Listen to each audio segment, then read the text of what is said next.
ام المومنین سیدہ عائشہ رضی اللہ تعالی عنہا فرماتی ہیں کہ حضرت خولہ بنت حکیم مجھے ملنے آئیں۔ یہ بڑی خوبصورت وجیع الشکل خاتون تھیں اور بہت نفیس طبیعت کی مالکہ تھیں اور خوشبو بہت اچھی لگاتی تھیں اور خوش لباس تھیں، لیکن جب وہ مجھ سے ملیں تو ان کے کپڑے میلے کچیلے تھے، تو مجھے حیرت ہوئی۔ تو میں نے کہا کہ یہ کیا میں دیکھ رہی ہوں؟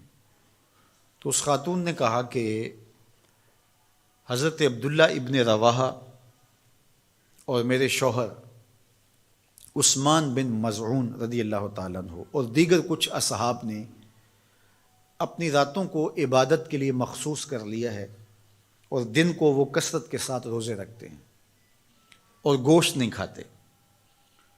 تو میں بھی پھر ذرا اپنے آپ کو اس طرح سے آراستہ نہیں رکھتی کہ ان کا جو ذوق عبادت ہے اس میں میرا لباس مخل نہ ہو اور ان کی توجہ میری طرف مبذول نہ ہو۔ ان کا ایک شوق ہے تو اس شوق میں لگے رہیں۔ ام المومنین نے ان کے جانے کے بعد یہ بات حضور علیہ السلام کو بتائی کہ خولہ آئی تھیں اور انہوں نے یہ کہانی سنائی ہے۔ اسی وقت حضور ان صحابہ کے لیے نکلے، وہ جہاں بیٹھے تھے حضور وہاں جا پہنچے، اور حضور اتنی جلدی میں تھے کہ حضور نے اپنے جوتے بائیں ہاتھ کی شہادت والی انگلی میں پکڑ لیے، اور حضور وہاں جب پہنچے تو فرمایا تمہارا کیا معاملہ ہے؟ تو انہوں نے کہا جی ہم رات قیام کرتے ہیں، دن کو روزے سے ہوتے ہیں، گوشت نہیں کھاتے، اس میں ہم خیر کے طالب ہیں۔ تو آقا کریم علیہ السلام نے ارشاد فرمایا کہ تم رات کو قیام بھی کیا کرو اور رات کو سویا بھی کرو، روزہ بھی رکھا کرو اور افطار بھی کیا کرو، کسی دن رکھ لیا کسی دن چھوڑ دیا، اور اسی طرح جو کھانے پینے کے معاملات تھے تو اس میں بھی حضور نے ہدایت فرمائی۔ فرمایا کہ میرے رب نے مجھے سہل دین دیا ہے، یہ آسان دین ہے، یہ مشکل نہیں ہے۔ تو حضور نے فوراً جا کے اس چیز کی، اس امر کی تردید کی کہ یہ کوئی بات نہیں ہے کہ تم اپنے آپ کو مشقت میں ڈالو۔ حضرت عثمان بن مظعون رضی اللہ تعالیٰ عنہ نے حضور سے اجازت طلب بھی کی، دوسرا موقع تھا، چونکہ یہ بہت ہی زہد کا مزاج رکھنے والے صحابی تھے۔ ویسے صحابہ میں غالباً 13واں یا 14واں نمبر ہے ان کا اسلام لانے کا۔ ہجرت حبشہ بھی انہوں نے کی ہے، حضور کے رضائی بھائی بھی لگتے ہیں۔ انہوں نے حضور سے اجازت طلب کی کہ ہمیں تبتل کی اجازت دے دی جائے۔ تبتل کیا ہے؟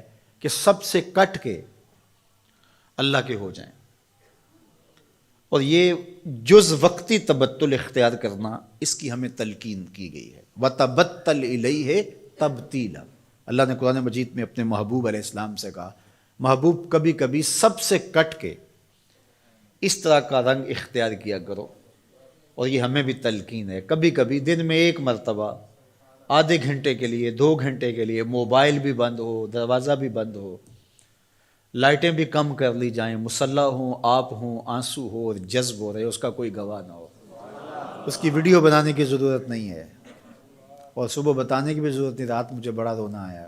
بالکل تبتل کا مطلب بس اسی کی ہو جاؤ۔ غار حرا کی خلوتیں تبتل ہیں، اعتکاف کی ایام تبتل ہیں، سحری کے لمحات کے اندر بیٹھ کر کے اپنے آپ کو سب سے کاٹ کے اس کے ساتھ وابستہ کر دینا، یہ تبتل ہے۔ یہ تو ہونا چاہیے، لیکن یہ تبتل کلیتاً کہ مکمل تبتل اختیار کر لیا جائے رہبانیت کی طرح، تو اس کی نفی کی گئی۔ لا رہبانیت فی الاسلام، کوہ غار کی زندگی، بیوی بچے چھوڑ دیے جائیں، گھر بار چھوڑ دیا جائے اور تبتل اختیار کر لیا جائے، اور جنگلوں کا راستہ لے لیا جائے اور وہاں جا کے وقت گزارا جائے اور ترک دنیا کر دی جائے۔ اسلام نے ترک دنیا سے ہمیں منع کیا ہے کہ ترک دنیا نہ کرو، لیکن غرق دنیا سے بھی منع کیا ہے کہ دنیا میں غرق بھی نہ ہو جاؤ۔ صوفیہ فرماتے ہیں دنیا میں ایسے رہو جس طرح کشتی پانی میں رہتی ہے، کہ پانی میں رہتی ہے لیکن پانی کو اپنے اندر نہیں آنے دیتی، چونکہ کشتی پانی میں رہے تو خود بھی تیرے گی، اپنے اوپر بیٹھنے والوں کو بھی ساحل پہ لگائے گی، لیکن اگر پانی کشتی میں آ گیا تو کشتی کو لے ڈوبے گا، کشتی کے مسافروں کو بھی لے ڈوبے گا۔ کہا تم دنیا میں رہو، دنیا تمہارے اندر نہ رہے۔ اگر دنیا تمہارے اندر آ گئی تو پھر تمہارا کچھ بھی باقی نہیں بچے گا۔ من نظر الی الدنیا نظر الحب اخرج اللہ تعالی من قلبہ نور الیقین والزہد۔ جو دنیا کی محبت میں غرق ہو جاتا ہے، اللہ اس کے دل سے زہد اور تقوی کے نور کو کھینچ لیتا ہے، پھر اس کے پلے کچھ بھی نہیں رہتا۔ تو یہ بھی منع کیا گیا ہے۔ لیکن دنیا ہی ترک کر دی جائے، دنیا ہی چھوڑ دی جائے اور کوہ و غار کی زندگی اختیار کی جائے، تو انسان کو اللہ نے بنایا ہی اسی لیے ہے کہ اس سے افزائش نسل ہو، معاشرت پیدا ہو، احکام شریعہ ہیں۔ جمعۃ المبارک فرض کیا گیا ہے سوائے مسافر کے اور مریض کے اور عورتوں کے، تو یہ اجتماع اسی لیے کیا گیا ہے۔ حج فرض کیا گیا، اجتماع ہے۔ جماعت کا کہا گیا ہے، اکیلے پڑھنے کے بجائے جماعت سے آگے پڑھو۔